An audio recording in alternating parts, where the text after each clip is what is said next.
देख रहे हैं RTV। आज आप लोग पुलिस कप्तान के यहाँ हैं, क्या मामला है पूरा बताइए। मेरा मामला ये है सर कि मैं आज से नहीं बल्कि जब से मेरी ज़मीन एक कब्ज़ा हुई, मैंने कप्तान महोदय को फ़ोन किया, कोतवाल को भेजकर हमारी ज़मीन को कब्ज़ा उन्होंने हटवाया। उसके 20 दिन के बाद फिर उन्होंने ज़मीन जबरन कब्ज़ा किया दबंगई के साथ। फिर हमने पुलिस को फ़ोन किया, पुलिस गई, दोनों पार्टी को ले आई। जब उनको विपक्षी का और एक आदमी हमारे इधर बैठा कर फिर ज़मीन को कब्ज़ा दिला दी। उसके बाद हमने फ़ोन किया, फिर गए। उसके कुछ दिनों के बाद सर हमारी ज़मीन को फिर दोबारा जब कब्ज़ा हुई, फिर हमने फ़ोन किया, कोतवाल गए, कब्ज़ा हटवा दिए। दोनों का दोनों घर जबरन दबंगई के साथ कब्ज़ा कर लिया। हमने फ़ोन करते दरख्वास्त देते हुए फिर भी पुलिस उनकी पक्ष में कुछ सुनवाई नहीं कर रही है, इसलिए कि वो ये भी कह रहे हैं, दबंग जबरन पार्टी है, वो ये भी कह रहे हैं कि पुलिस क्या है, पुलिस तो आती है और जाएगी, मैं उनका भूखना काम है, मैं उन्हें कौरा डालूंगा। पैसा है तो सब कुछ है, पैसा है तो पुलिस कुछ नहीं बोलेगी। मैं पैसे के ज़रिए से पुलिस को ख़रीद के रखा हूँ, वो बोलेंगे क्या। बल्कि यहाँ तक कि वो भी कह रहे हैं कि जो मेरी रास्ता देकर आए थे उस रास्ते को भी बंद कर दिया है। जब मैं जाता हूँ तो रोकता है और कहता है कि भूखना काम पुलिस का है। मैं क्या करूँ, पुलिस को हमने पैसा दिया हो। साहब मैं बताइए, मैं मुख्यमंत्री और प्रधानमंत्री से हाथ जोड़कर निवेदन कर रहा हूँ कि मेरी सुनवाई कर सख्त से सख्त कार्रवाई करने की कृपा करें। इसलिए कि मुकदमा जब न्यायालय में विचारा दिया गया, उसके दरमियान कोर्ट का उल्लंघन करके उन्होंने ज़मीन को कब्जा किया और कोर्ट का उल्लंघन करके ज़मीन को कब्जा करवाया गया।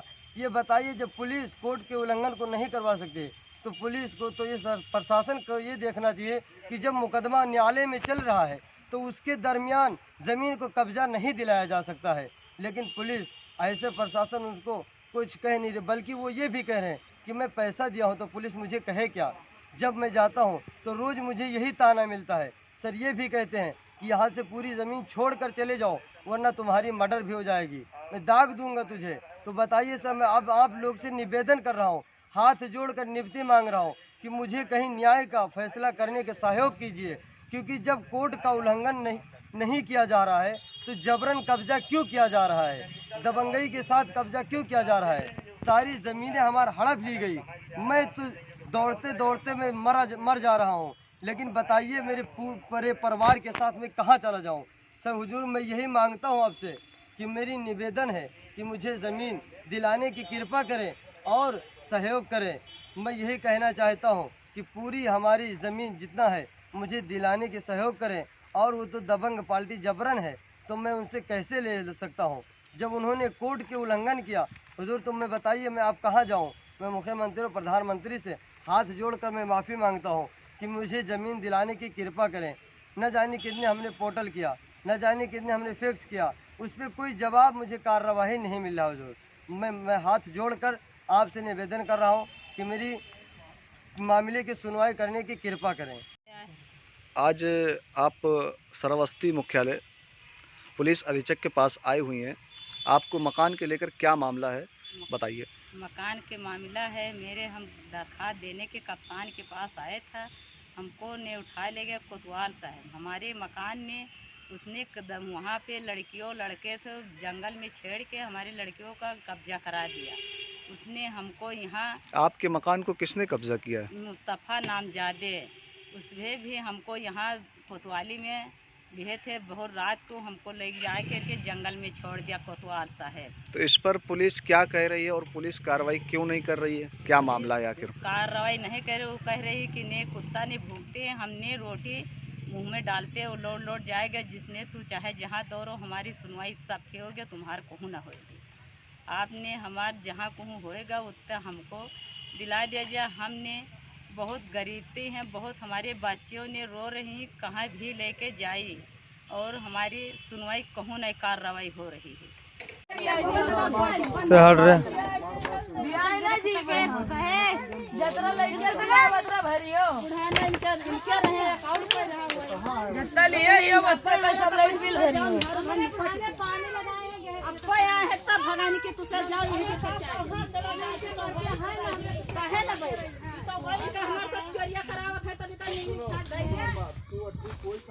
हम ये दाना कुछ करे कोई भी सामान वामान पर ना हाथ लगाओ ना कोई कुछ कहो और जितने त्योहार कहाँ आई पतो हो तो सबका लेके भिंडम पहुंचो फटाक से सब लोग फटाक से सुनो सारे लोग ऐसे रहा तो हाथ ना लगाओ ना गलत ना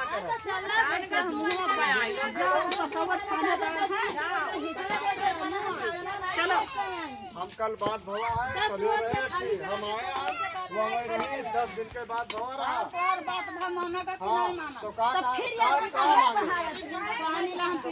और तुम भिनका अगर गई हो कोई साबित कर दे अगर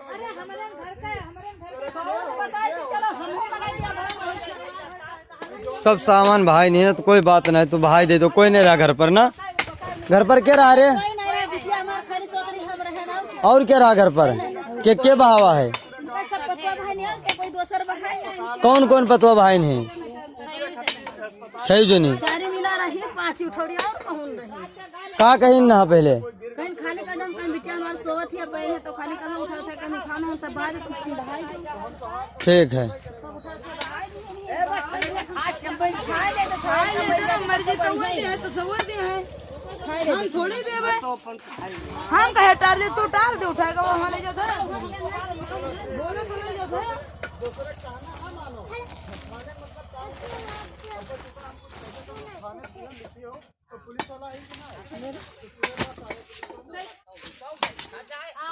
कुछ बोलिए भाई, मोहम्मद उमर जी की ज़मीन जब कब्जा हुई तो आप लोग कहाँ थे, किस तरीके से कब्जा हुई? घर पे थे और तस्वर ने कब्जा किया मार पीट के। अब्बा अम्मा थाने में थे, पकड़ के वहाँ बैठा लिया कोतवाल ने, कोतवाल SDM ने बैठा लिया। और यहाँ पर जब सारा काम हो गया तब वहाँ से छोड़ा शाम के दूसरे दिन 24 घंटा। तो इसके बारे में आप लोग क्या कहना चाहते हैं? इसके बारे में मतलब हमारा घर हमको मिलना चाहिए। आपने पूरी प्रशासन को दरखास्त या पुर्जा कुछ दिए? हाँ, जिला यहाँ भिनगा सराबस्ती थाना में 500 दरखास्त दिया हम लोग ने, कोई सुनवाई नहीं हो रहा है। कोतवाल SDM स्वयं आके यहाँ पर देखा भी कि हम लोग यहाँ पर रह रहे हैं, फिर भी उसने कब्जा करवा दिया। पहले बोला कि हम कब्जा नहीं होने देंगे, फिर कब्जा करवा दिया पैसा वैसा लेके। वो बोला तस्वर कि हम पैसा वैसा देके हम कब्जा कर लेंगे, तुम कुछ नहीं कर पाओगे। और बोला कि तोरे पीछे वाला भी हम कब्जा कर लेंगे, रुक जाओ 2-3 महीना। तो बाल बच्चे लेकर आप लोग कहाँ रह रहे हैं? घर पे थे, वो मार पीट के हम लोग को बाहर निकाल दिया। फिर उसके बाद में सब काट के टंगारी से गिरा दिया, सब घर का सामान चोरी भी कर लिया जो सामान लेने वाला था, और बाकी कूड़ा कबाड़ा सब बाहर फेंक दिया। 2-3 दिन में उसको जला जला के ताप लिया। डेहरी में सब धान गेहूं भरा था वो सब फोड़ के सब आग में जला दिया। 2-3 दिन में ताप लिया सब। तो बच्चे को सबको मारा, तस्वर ने सब काट पीट के फेंक दिया। मुस्तफा मुस्तफा थे, तस्वर, तजम्मुल, असगर अली, बरकत अली, उनके बहनोई सब लोग थे। हाँ, तुम भी घर पे थे? जी। पुलिस आई तो क्या बोली थी? पुलिस आई, फोन लगाए हम लोग, कोई नहीं आया यहाँ पर। जब सारा काम हो गया तब एक पुलिस वाला आया, जलालुद्दीन सिपाही ने, उसने आया तो उसने फिर झूठे पढ़ा लिखा होके फिर नौकरी कर रहा है, फिर झूठे बोला कि कोई लिखने के लिए जानते हो तो कोई पेन लाओ, कोई कापी लाओ, फिर हम लिखे यहाँ क्या मामला हुआ है। तो वो पढ़ा था तो फिर दूसरे को क्यों कह रहा था, इसी नाम के लिए आया और फिर बोला कि हम लिखें। उसको फिर झूठे लिखा और उसके सामने सब उजाड़ रहे थे, किसी को रोका नहीं, कुछ बोला नहीं कि ना उजाड़ो, ऐसे झूठ मूठ लिख के और बैठा था। उसके बाद में चला गया और मारा भी सियान बहन को, हमारे डंडा भी उसने मारा और हम लोग को बोला तुम लोग कुछ मत बोलो ना और वो पटक के मारेंगे। ये सब इसके मर्जी से सब हुआ है। वो बोलता है, तस्वर ने बोलता है हमने पैसा देके सब खरीद लिया है, तुम लोग को हम यहाँ नहीं रहने देंगे। आप इस प्रधानमंत्री और मुख्यमंत्री से क्या कहना चाहते हैं आप लोग? हम हमारा सहायता करे, हमारा घर हमको दिलवाए, इंसाफ करे।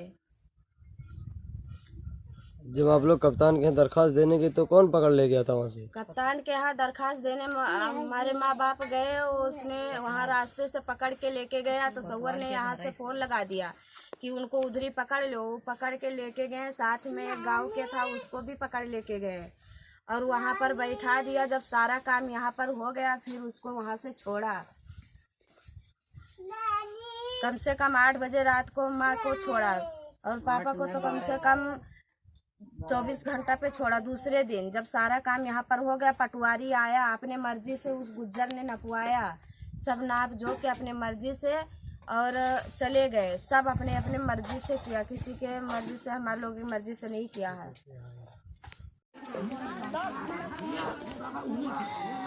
कह दो गाँव से मारो।